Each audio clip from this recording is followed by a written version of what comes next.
I'm proud to lead the most pro-LGBTQ equality administration in U.S. history. And even on my very first day in office, the first executive order I signed was to change the whole of the federal government to commit to work aggressively to root out discrimination against LGBTQ plus people and their families. That was the first executive order. I ordered our agencies, every agency, to rapidly implement the Supreme Court's ruling in Bostock, which affirmed that civil rights protections on the basis of sex apply to sexual orientation and gender identity. And as a result of that executive order, the Department of Housing and Urban Affairs announced that it would take steps to protect LGBTQ plus people from discrimination in housing and ensured critical protection for transgender Americans experiencing homelessness. The Consumer Financial Protection Bureau announced it would work to combat discrimination against LGBTQ plus people in credit and lending. The Department of Health and Human Services announced it would protect against discrimination in healthcare services. And just last week, the Department of Education made clear that Title IX protections apply to sexual orientation and gender identity and prohibit discrimination against others who speak for their national story.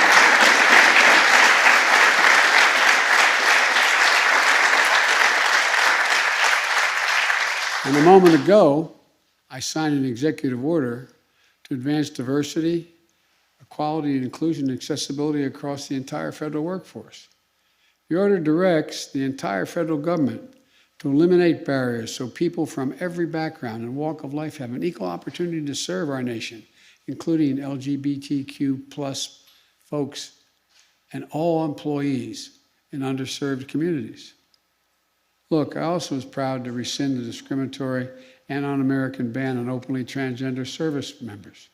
Today, we're joined by Lieutenant Colonel Bree Friend. Bree, Colonel. Thank you.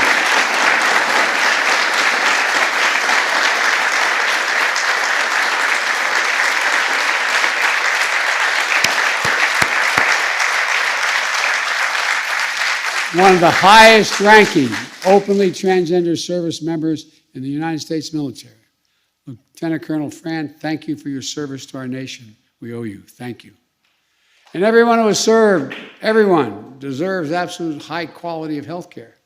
That's why we're so pleased that last week, Secretary McDonough announced the Department of Veterans Affairs beginning the process to provide more comprehensive gender-affirming care for our nation's transgender veterans.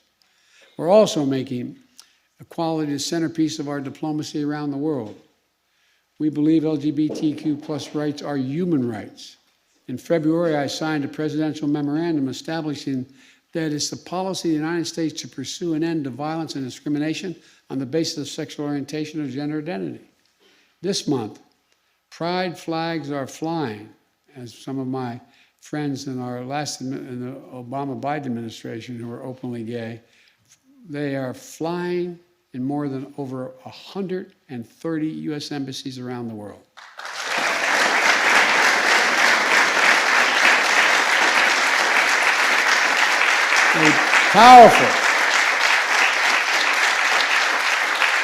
A powerful symbol of our commitment to safety, dignity, and opportunity for all.